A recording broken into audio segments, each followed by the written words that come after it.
Mr. Urwin, thank you very much for taking the time to join us here at Bloomberg today. I suppose the question for everybody is, has this equity market right? Is this sell-off? Is it overblown? Is it a panic?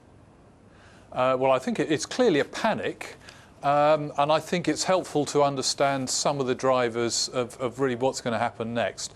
I think one thing that has become very clear, particularly over the past couple of days, is that equities are starting to look a cheap asset class again. Now, this partly depends what happens to earnings going forward, but European P multiples now in single digits, the US, the UK, they're getting there. Now, and is that when fund managers sit back and they say, right, you know what, the mathematics of this sell-off don't add up anymore, it's time to look at value? I don't think it's as quite as straightforward as that, because I think what valuation is telling you something about is the long-term return potential rather than the shorter-term protection from risk. And I think what is driving markets down at the moment is partly, I think, some de-risking which is caused by the declines in prices that we've had. So there is some technical aspect to this. But I think more fundamentally, the key issues are a substantial downgrading of global growth prospects, and also I think a lack of policymakers to do anything about this. So if you think back to the Lehman crisis, if you think back to some of the policy measures taken in 2009 and last year, central banks were very active in providing stimulus, fiscal policy was relaxed. And I think at the moment there's greater scepticism about policymakers' willingness or ability to provide the same degree of support. So I think we've moved on from a week or a couple of weeks ago to where many of these influences were negative to one where I think they're getting to be more finely balanced. Well, if we talk about growth, I mean, the big concern seemed to be a double-dip potential in the United States of America, a real concern that growth is under threat. The Fed are meeting this evening. Do you expect them to come out with a shock and awe announcement, or is it just we're going to continue on and see how things go? I'm not sure about the timing is right for the shock and awe announcement. So we spent a lot of time looking at screens of red over the past couple of weeks, looking at the economic numbers from the US. The economy is clearly growing very slowly in the first part of the year. But one of the key things which the Fed is concerned with is the employment background. And actually, the employment report for July was not too bad. Some of the weekly numbers not too bad. I'm not sure that the Fed is going to react in terms of delivering something with shock and awe until there has been a clearer deterioration in the macro background. Now, there's clearly a risk that they'll do something. It's not clear that the time is yet right for that to happen. There's been a lot of talk about a third round of quantitative easing. Is that the answer, Richard? Or what's left in the Federal Reserve's arsenal to actually stimulate growth and, as you say, to tackle that unemployment issue? Well, I think the armoury is clearly a little more bare than it was. So impossible to cut interest rates. So I think that the Fed is really left with a policy of its quantitative easing, keeping bond yields low. And that matters to the extent that you have some willing borrowers to take up loans at those low interest rates. I think the issue at the moment is that you have a corporate sector which is actually quite cash rich on average and therefore has little need to borrow. You have a banking sector which is still under pressure from a capital perspective. And you have a personal sector which, given the state of the housing market, is not aggressively looking to leverage up. So I think quantitative easing another round would not do any harm. Whether it's the catalyst... Is it not just an artificial stimulus, though, Richard? Is it not just really trying to push the issue of growth further away? It's just artificial stimulus, isn't it? Well, I wouldn't say it's artificial. I mean, we know that in a modern economy, the policy stance is always important. So I think what we're talking about here is the setting of monetary conditions, and these are quite pivotal for a modern economy. So I don't think it's right to call them artificial. I think the problem at the moment is some uncertainty about whether the impact that another round of quantitative easing is going to have is really going to be material. Well, let's switch agenda and look at Europe. The ECB stepped in, historic moment, buying Italian and Spanish bonds yesterday, protecting the bond investor. Did they do the right thing? I think if you believe that the solvency risk to Italy and Spain is much, much lower than the solvency risk to some of the smaller peripherals.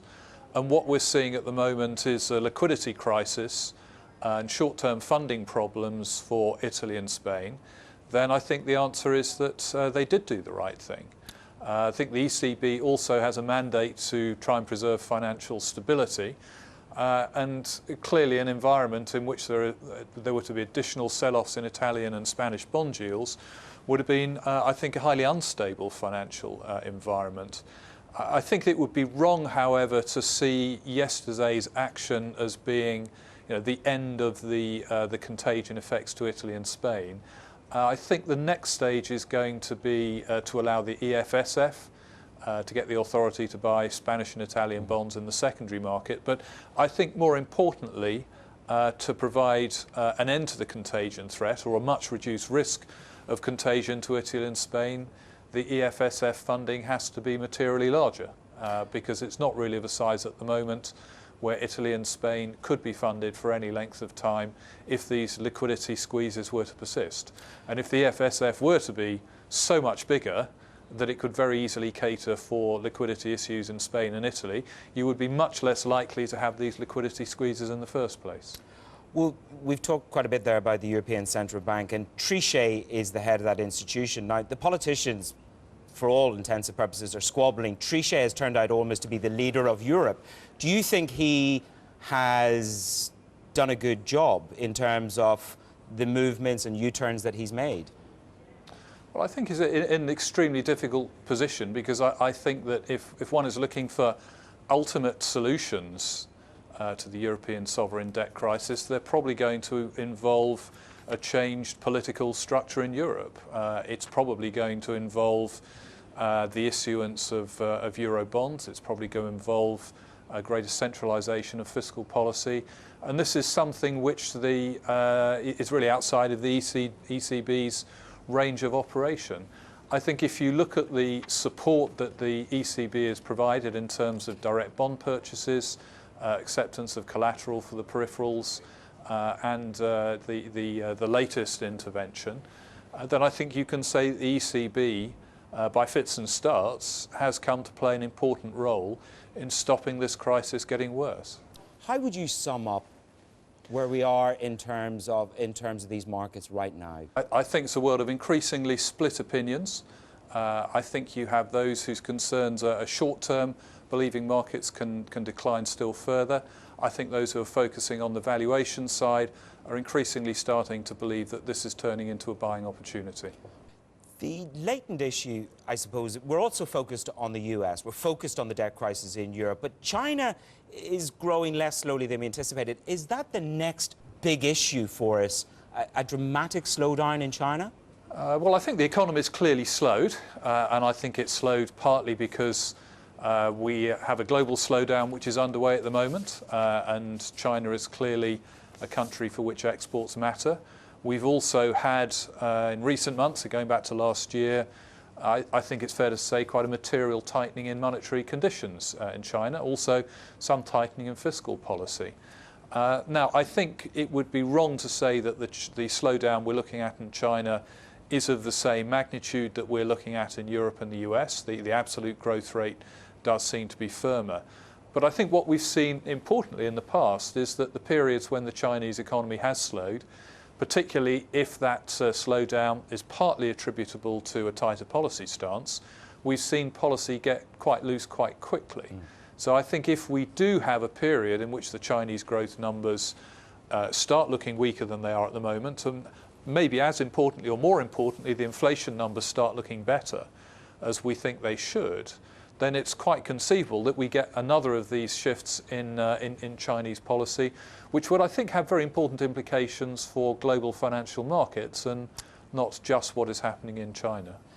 Richard, we're going to have to leave it there, but thank you very much for joining us today at Bloomberg. Richard Urwin, Head of Investment Fiduciary Mandates Research at BlackRock. Thank you very much for taking the time to join us. Thank you.